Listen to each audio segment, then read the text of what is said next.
ஏன் சிறைக்கு போயிட்டு வந்தீங்க நீங்க? அது வந்து ஆக்சுவலி மேல கம்ப்ளைண்ட் கொடுத்திருந்தாங்க. என்ன கம்ப்ளைண்ட்? பாதிக்கப்பட்டவங்க ஏதோ கம்ப்ளைண்ட் கொடுத்திருப்பாங்க போல. எனக்கு அது வந்து திடீர்னு எனக்கு கால் வந்துச்சு ஸ்டேஷனுக்கு வான்னு. முன்னாடியே வரல. வரும்போது முதல்ல கால் பண்ணும்போது ஸ்டேஷனுக்கு நான் ஏன் வரணும்? யார் குடுத்துருக்காங்கறது அவங்க சொல்லவே இல்ல. சொல்லவே இல்லாம கம்ப்ளைண்ட் குடுத்துருக்காங்க. ஒருத்தங்க பெரியவங்க குடுத்துருக்காங்க சொன்னாங்க. ஒருத்தங்க வந்து ஏதோ கட்சி உள்ள குடுத்துருக்காங்க அப்படின்னாங்க.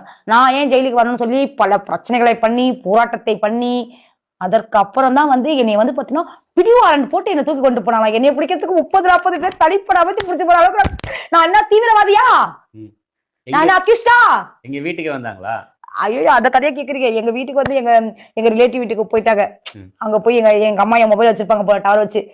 அங்க போயிட்டு அதுல இருந்தா என் செல்ல எங்க அம்மா யூஸ் பண்றதே கிடையாது. ஐயோ இவ ஏதாச்சும் கேஸ்ல போய் மாட்டிக்கிறா.